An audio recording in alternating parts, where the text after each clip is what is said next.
¿Hasta dónde serían capaces de llegar, mis amores, para salvar a la persona más importante de su vida? Porque hay un tipo de decisión que nadie quiere tener que tomar nunca. Firmar un papel que te cambia entera sin saber exactamente qué vas a perder en el camino. Y hay un tipo de mujer que, cuando se enfrenta a esa decisión, elige la que parece la menos digna de las opciones, sabiendo que es la única que puede salvar a quien ama. Yo no sé si las juzgaría. Yo creo que antes de juzgar a Paulina Recendis, habría que tener una madre con los riñones fallando y una factura de 1.800.000 pesos sobre la mesa de la cocina. La historia que les voy a contar hoy empieza un viernes de octubre en una casa de adobe con techo de lámina en San Pedro Tututepec, una comunidad de la costa chica de Oaxaca donde las calles son de tierra y el sol de las 5 de la tarde le da al mundo un tono dorado que parece otra dimensión. Paulina Recendis tenía 27 años. Enfermera técnica del turno nocturno en la clínica rural. Hija única de doña Eulalia Toledo, maestra jubilada, que llevaba 2 años en hemodiálisis 3 veces por semana. Y que necesitaba un trasplante de riñón que el Seguro Popular no cubría, costo aproximado, 1.800.000 pesos, donante particular, clínica privada de Oaxaca capital. Paulina no tenía esos recursos. Ni por asomo. Ganaba 9.000 pesos al mes en la clínica. Su mamá recibía una pensión mínima. La casita era prestada por un tío que ya se había muerto, y el tío vivo de Tuxtla les había mandado lo que podía, 20.000 pesos en 6 meses, pero ya no daba para más. Paulina había buscado todo. Había ido a 3 fundaciones en Oaxaca capital. Había aplicado a 4 programas de salud. Había vendido el anillo de graduación. Había pedido prestado a cada persona que había conocido en su vida. Y seguía faltándole 1.600.000 pesos. El médico de la clínica, el doctor Ramírez, que la conocía desde niña, le había dicho hacía un mes, con mucho cuidado: Paulinita, tu mamá tiene 6, quizá 8 meses. Si no hay trasplante, no hay nada que nosotros podamos hacer aquí. Paulina había asentido. Había llorado en el baño 10 minutos. Y había vuelto al turno. Esa tarde de viernes, Paulina estaba sentada en la mesa de la cocina, repasando por 10ª vez una libreta de cuentas que no cuadraba, cuando sonó el teléfono de la casa. Era una voz masculina, elegante, tono monterrellano neutro. Señorita Recendis, buenas tardes. Le hablo del despacho legal Pelayo y Asociados, con sede en Cancún, Quintana Roo. Tenemos un contacto profesional con la clínica CRIT donde trabajó usted brevemente el año pasado. Nos informaron que usted es enfermera técnica altamente recomendada. Le hablo para proponerle un acuerdo confidencial y legal, de naturaleza particular, que implica una compensación de 3 millones de pesos mexicanos en efectivo más cobertura médica vitalicia para un familiar directo suyo. ¿Tendría usted un momento? Paulina se quedó con el teléfono en la oreja 5 segundos enteros sin responder. 3 millones de pesos. Cobertura vitalicia para un familiar directo. La escucho. El licenciado Ambrosio Pelayo Rangel le explicó el asunto con la voz limpia de quien ha hecho esto 100 veces. Señorita Recendis, nuestro cliente, un empresario joven del sector hotelero, padece una condición médica terminal confidencial. Su situación ha forzado ciertas decisiones patrimoniales urgentes. Nuestro cliente desea contraer matrimonio civil por procuración con una persona adecuada, sin vínculos corporativos previos, que no forme parte de su entorno familiar. Esta persona debe cumplir requisitos muy específicos. Mujer soltera, mayor de edad, sin hijos, profesión médica o de cuidados, discreción profesional comprobada, disposición a residir en la propiedad familiar de nuestro cliente en Cancún durante los meses finales del paciente. La persona recibirá habitación independiente, alimentación, cuidados médicos para familiar directo si aplica, y compensación económica única de 3 millones de pesos pagaderos por transferencia a nombre suyo antes del traslado. Paulina tragó despacio. ¿Por qué necesita a alguien de mi perfil? Porque, con todo respeto, señorita, nuestro cliente no desea que su madre, la señora Constanza Arcángel, consolide una alianza corporativa matrimonial contra su voluntad en los últimos meses de su vida. Al estar legalmente casado con usted, por procuración notarial, ningún otro matrimonio puede celebrarse. El matrimonio es legal pero completamente simbólico, con habitación separada, sin contacto marital de ningún tipo. Usted esencialmente cumple una función jurídica protectora. Paulina se quedó callada 20 segundos. ¿Y si el cliente se recupera? El licenciado Pelayo hizo una pausa brevísima, la primera pausa auténtica de la conversación. Los médicos han dictaminado que eso es médicamente imposible, señorita. El caso está en fase terminal confirmada. Paulina asintió, aunque él no podía verla por el teléfono. Mándeme los papeles. Los necesito ver por escrito. Esa misma noche Paulina recibió por email un contrato de 6 páginas y un anexo de 3. Lo leyó hasta la tercera lectura con el cuidado que le caracterizaba. Hasta donde su español jurídico alcanzaba, todo coincidía con lo hablado por teléfono. Habitación separada. Compensación. Cobertura médica para doña Eulalia. Contrato de divorcio prefirmado por el cliente, con fecha en blanco, listo para activarse automáticamente al fallecimiento o a los 24 meses, lo que ocurriera primero. Lo único que no leyó con atención, porque ya pasaban de las 2 de la mañana, porque su mamá había tenido una crisis esa misma tarde, porque la cabeza ya no le daba para más, fue el apéndice final. Artículo 7º, inciso de 3 líneas. En caso de recuperación médica sostenida superior a 60 días consecutivos documentada por 2 médicos colegiados, el contrato matrimonial adquirirá efectos plenos e indisolubles sin posibilidad de divorcio unilateral, salvo causal grave verificable. 3 líneas, mis amores. 3 líneas que Paulina no leyó. Firmó el lunes 19 de octubre de 2024. En el despacho notarial de Mérida, donde el licenciado Pelayo convocó por ser punto intermedio entre Oaxaca y Cancún. La procuración estaba en orden. El matrimonio civil quedó registrado ese mismo día bajo el régimen de separación de bienes. Esposo en acta, Sebastián Belmonte Arcángel, 32 años, representado por procuración. Esposa, Paulina Reséndiz Toledo, 27 años, presente. Testigos, licenciado Ambrosio Pelayo, licenciado Filomena Aguayo, contratada independientemente por Paulina para revisar la procuración en tiempo real, una decisión inteligente que pagaría dividendos meses después. 3 millones de pesos entraron a la cuenta de Paulina a las 16:47 horas del mismo lunes. 36 minutos después, doña Eulalia Toledo ingresaba al Hospital Amerimed Cancún para empezar el protocolo pretrasplante. El miércoles 21, Paulina Reséndiz bajó de un taxi ejecutivo contratado por el despacho frente a los portones eléctricos de Villa Sorrento, Punta Nizuc, Cancún.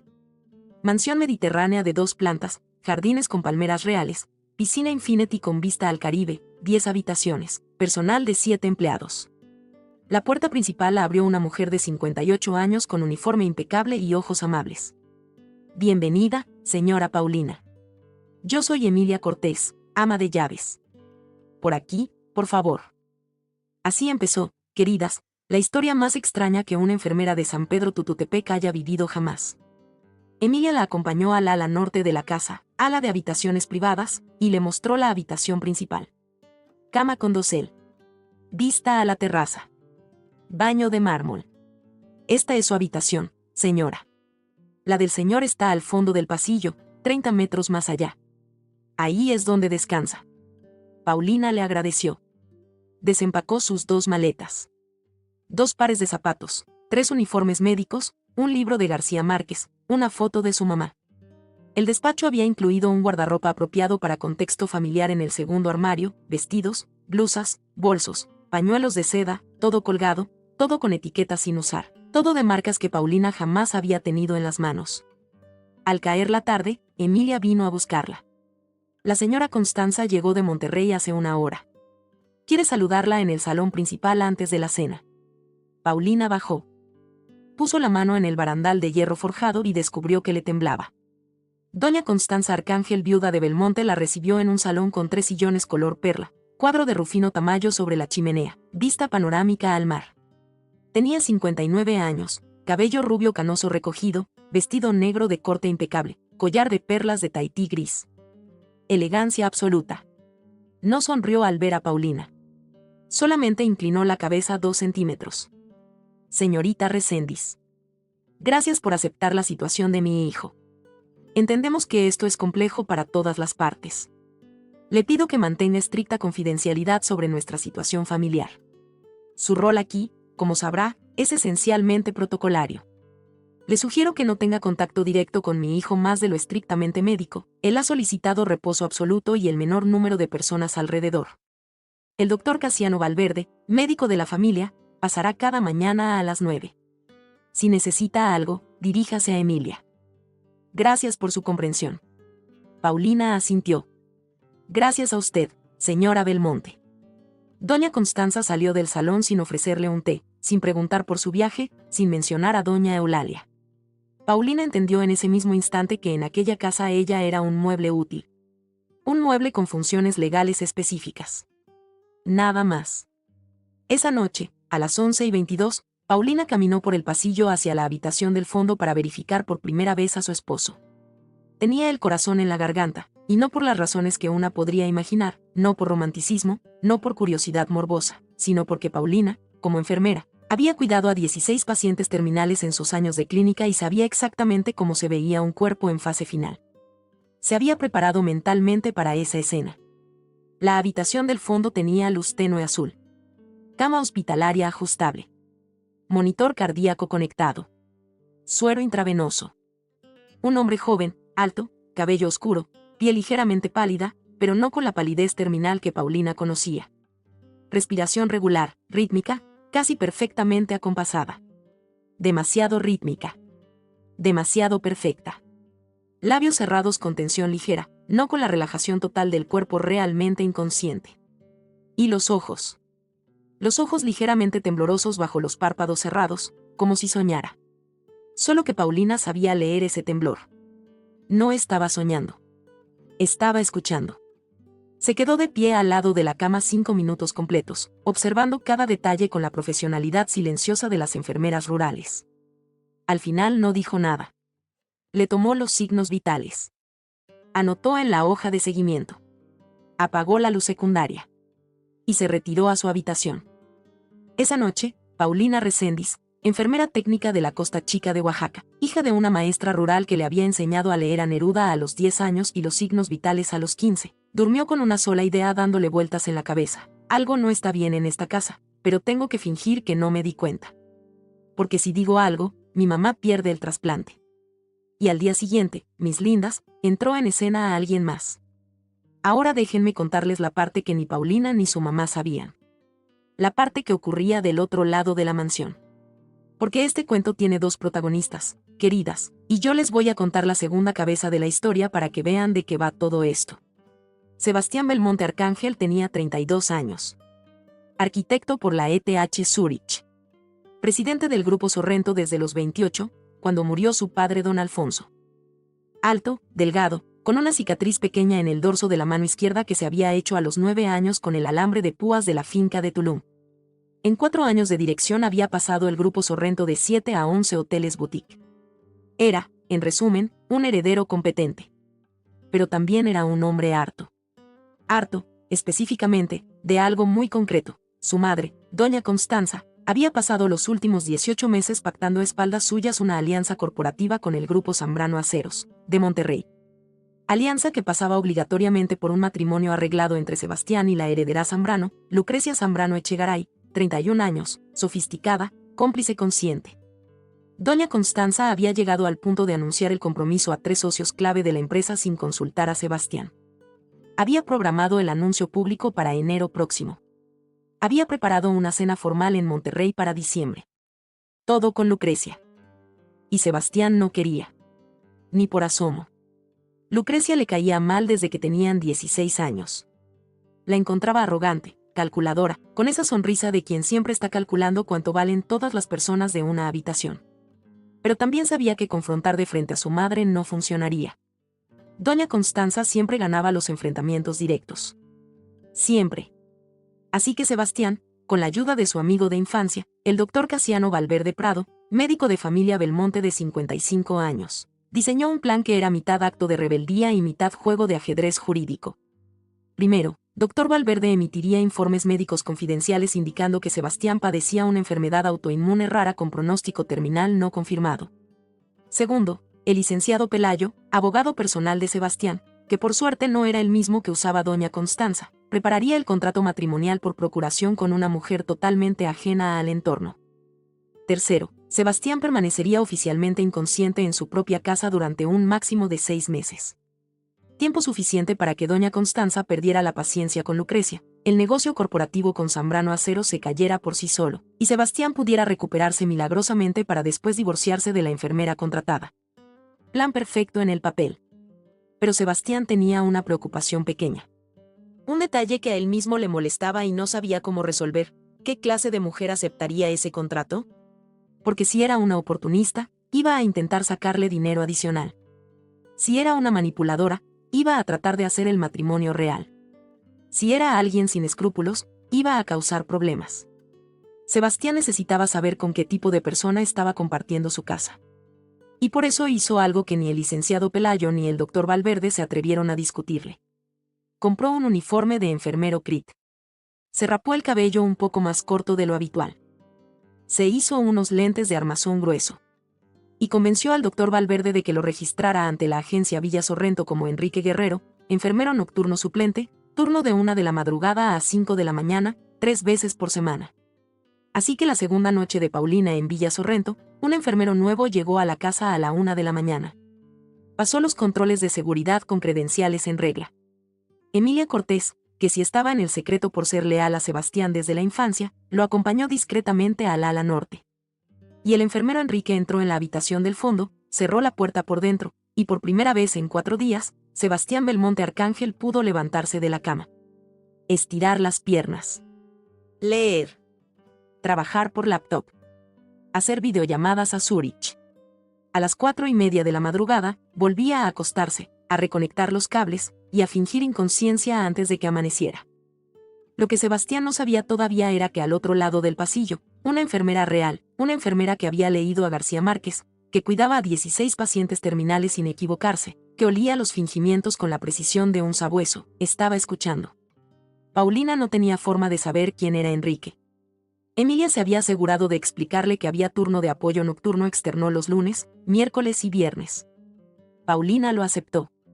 Pero las 3 primeras noches, Paulina se quedó despierta con la puerta de su habitación entreabierta, observando el pasillo en silencio. Vio al tal Enrique entrar a la 1. Oyó murmullos bajos desde la habitación. Algo que parecía conversación, como si el enfermero hablara con alguien. Paulina se dijo: puede estar hablando consigo mismo, los enfermeros lo hacen. Pero también oyó, una noche, el clic sutil de unas teclas de laptop. A la 4ª noche, decidió acercarse. Se puso una bata, bajó hasta la cocina a por un vaso de agua, y volvió pasando casualmente frente a la habitación del fondo. La puerta estaba cerrada con llave. Un paciente terminal no cierra su puerta con llave. Un paciente terminal no puede. Paulina, esa noche, decidió que algo estaba definitivamente mal en esa casa. La 5ª mañana, Paulina se levantó temprano. Desayunó con Emilia en la cocina. Para Emilia, Paulina era una pobre chica que no tiene idea y por lo tanto era completamente segura para charlar frente a ella. Paulina escuchó con atención. Emilia mencionó el señor Enrique 2 veces con una calidez especial en la voz. Una calidez que no correspondería a un enfermero contratado por una agencia. Anoche el señor Enrique me pidió té de manzanilla a las 3. Le hice uno doble, como le gusta. Como le gusta. No es como se habla de un desconocido. Paulina asintió. Sonrió. Y empezó a acumular detalles. Esa noche, Paulina se quedó despierta leyendo García Márquez en la biblioteca pequeña junto a la habitación del paciente. Cuando Enrique llegó a la 1, Paulina bajó con un vaso de agua en la mano y se cruzó con él en el pasillo. 2 segundos de contacto visual. El enfermero Enrique era alto, delgado, con unos lentes de armazón grueso y la mirada de quien está acostumbrado a dar instrucciones, no a recibirlas. Paulina le dijo buenas noches con voz profesional. Él le respondió buenas noches, señora Paulina, con voz grave. Señora Paulina. No señora Belmonte. No señora Reséndiz. Señora Paulina. Un enfermero que trabajaba 3 noches por semana en la mansión ya tenía preferencia sobre cómo llamarla. En la 4ª noche, Paulina volvió a su habitación y se sentó en la cama a pensar. Y entendió una cosa, quizás no completa, pero suficiente para cambiar su estrategia. Si en esa casa le estaban jugando una carta, ella tenía 2 opciones: denunciarla y arriesgar perder el trasplante de su mamá, o jugar su propia carta con mucho más cuidado del que habían previsto. Eligió lo segundo. A partir de la 6ª noche, Paulina empezó a cuidar a su esposo con una dedicación completa. No la superficial que habían esperado de ella.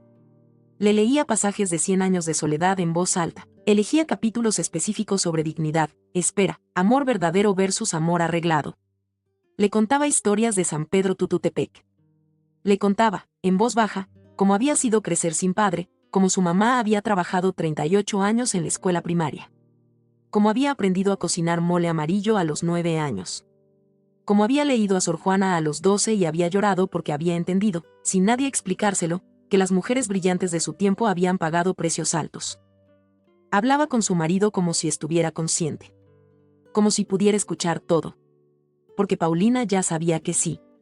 2 semanas pasaron así. Sebastián Belmonte Arcángel, detrás de los párpados cerrados durante el día, escuchaba a Paulina todas las tardes. Y por las noches, cuando era Enrique, la veía por el pasillo, le decía buenas noches, y volvía a su cuarto con una sensación nueva y difícil de nombrar. Una sensación que no había sentido desde la muerte de su padre.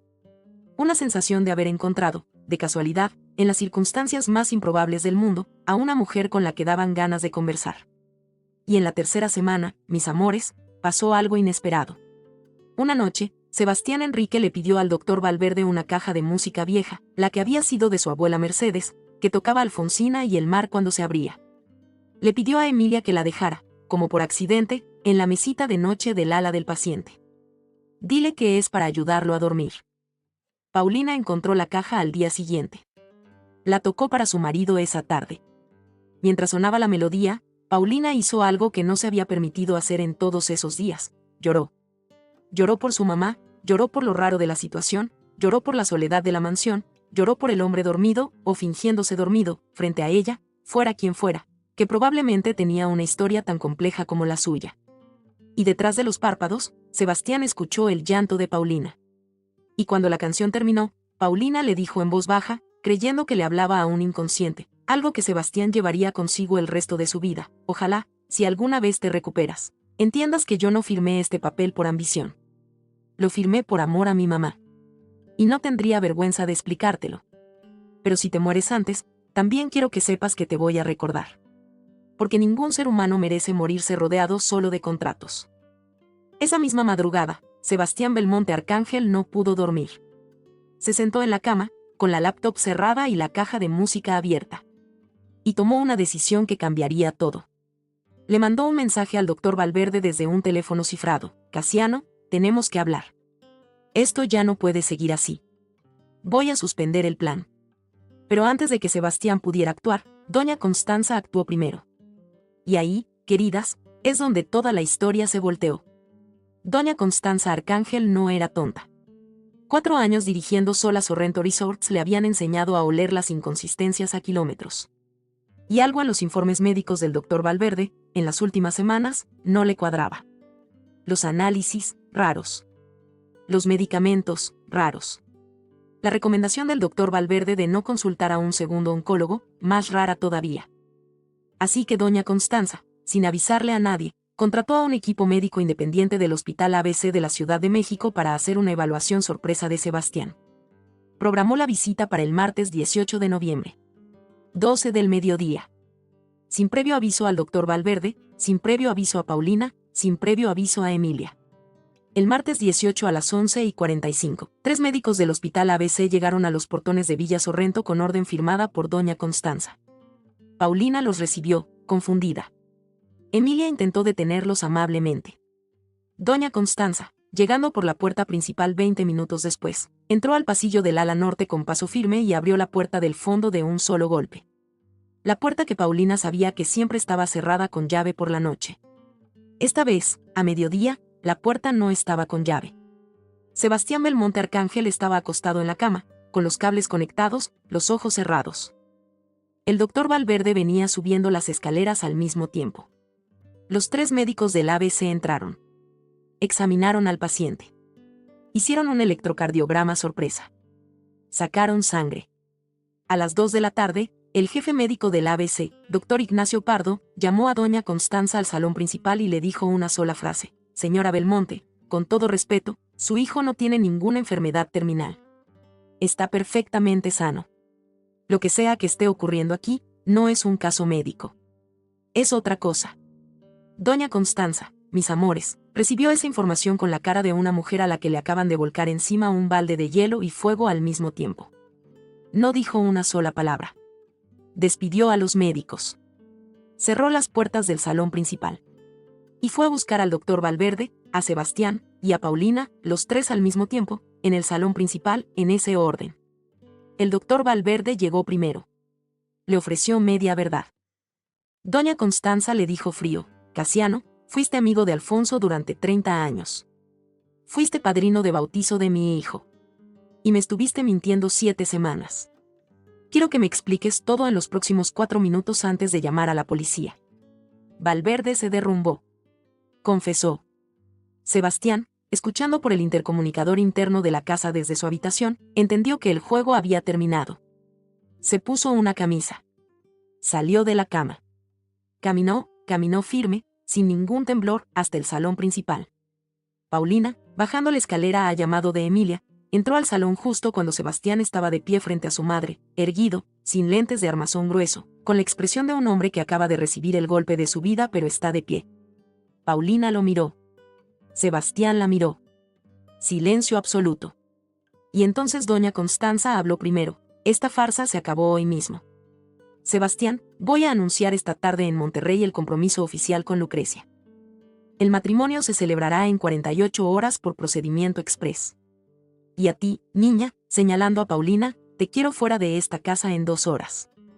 Emilia, llame al licenciado Pelayo ahora mismo para activar el divorcio inmediato. Paulina no se movió. Miró a Sebastián.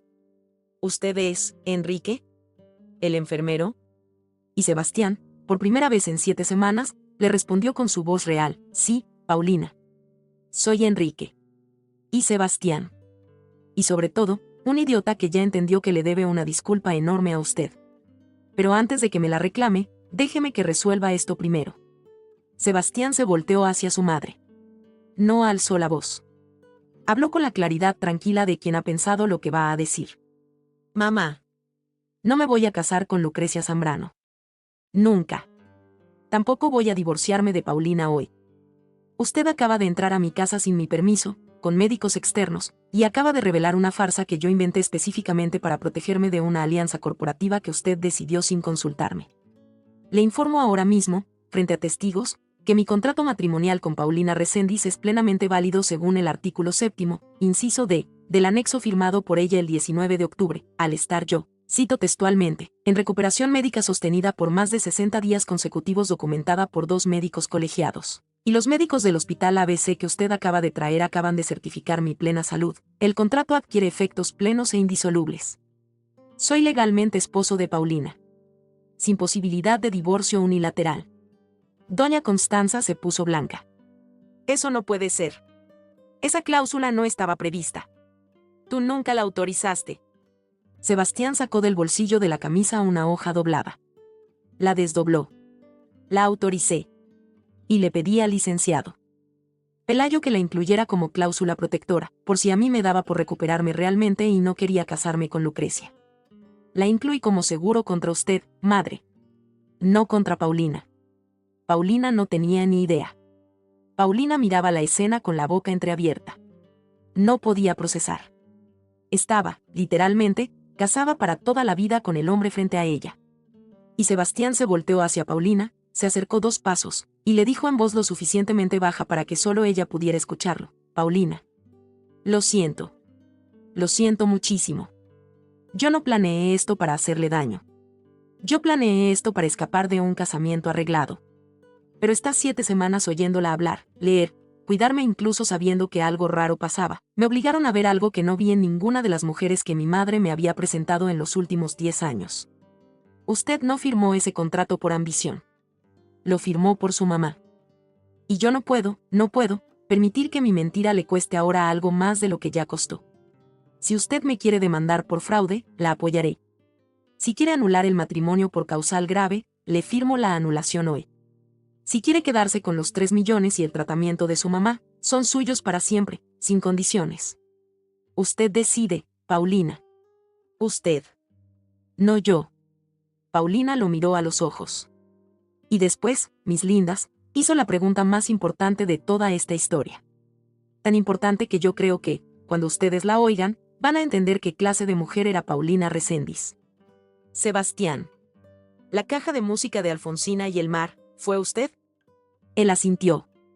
¿Y las tardes en las que yo le hablé creyendo que estaba inconsciente, usted escuchaba? Cada palabra. ¿Y usted llegó a escuchar la tarde en la que lloré por mi mamá y le dije que ningún ser humano merece morirse rodeado solo de contratos? Esa tarde tomé la decisión de suspender el plan. Esa tarde escribí a Casiano pidiéndole cancelar la farsa.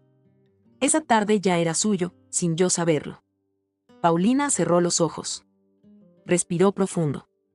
Doña Constanza, observando la escena con rabia creciente, intentó interrumpir: esto es absurdo, Sebastián, esta mujer no es de nuestro mundo, no tiene patrimonio, no tiene apellido. Es una oportunista disfrazada de víctima y ahí, queridas, ahí entró Paulina Reséndiz por fin. Con su voz de enfermera de Costa Chica que habla poco y habla claro. Señora Belmonte. Con todo respeto. Yo no vine aquí con ambiciones. Vine a cuidar a quien usted describió como su hijo moribundo.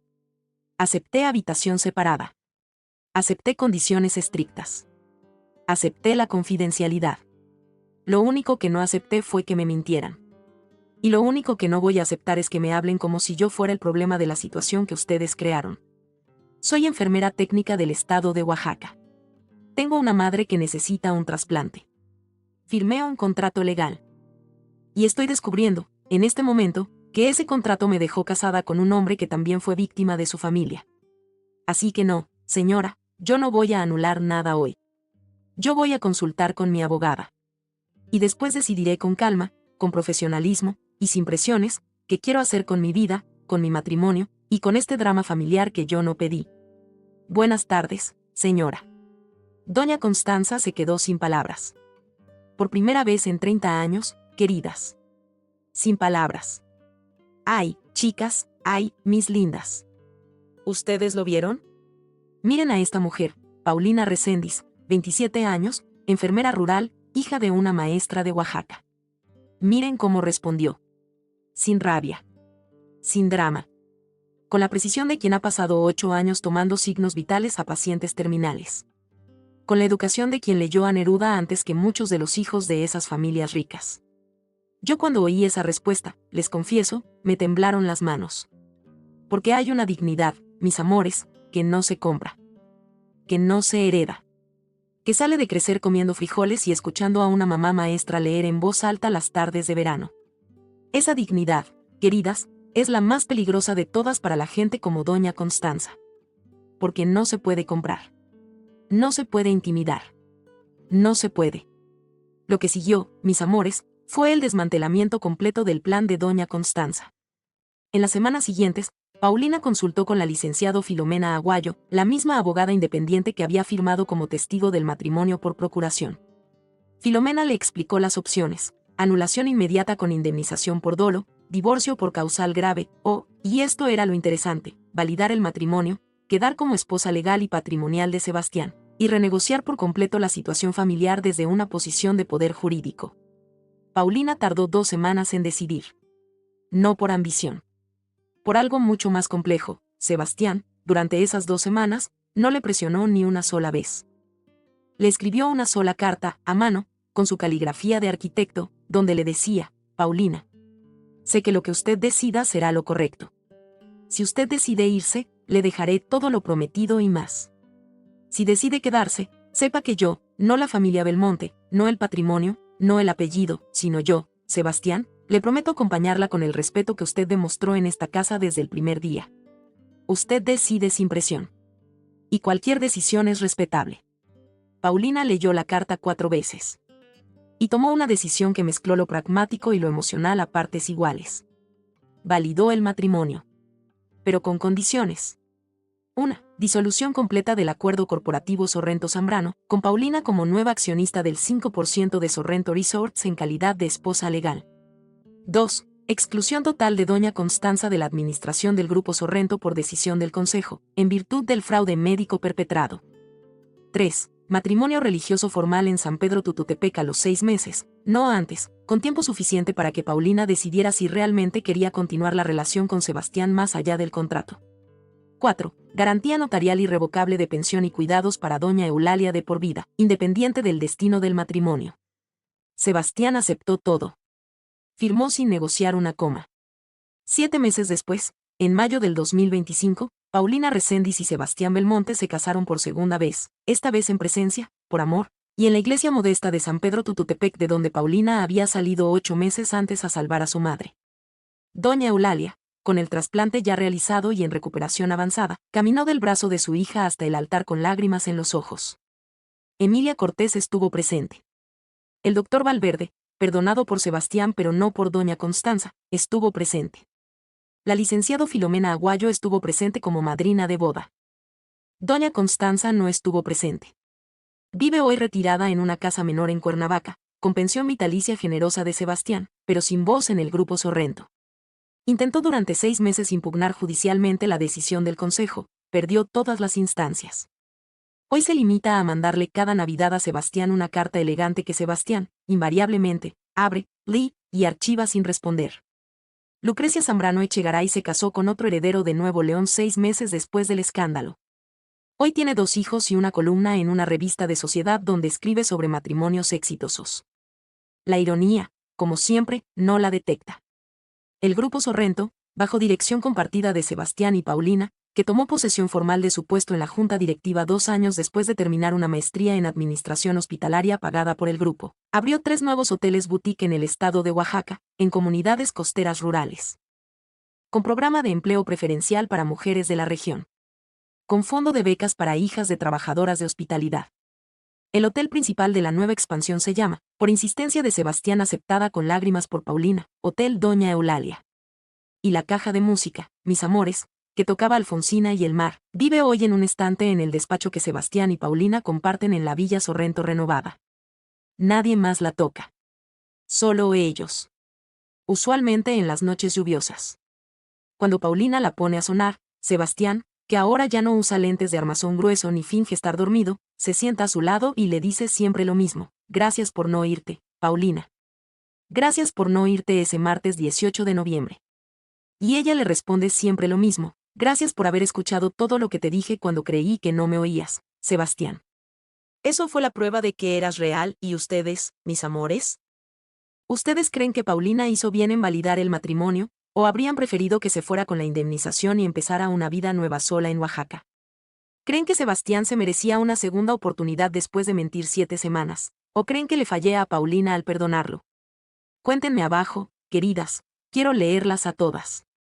Y si esta historia les llegó al corazón, si sintieron lo que yo sentí cuando Paulina le hizo a Sebastián esa pregunta definitiva sobre la caja de música, ya saben qué hacer. Suscríbanse. Porque mañana vengo con otra historia donde otra mujer aprende que algunas veces el amor verdadero empieza cuando las mentiras terminan. Nos vemos pronto, mis amores.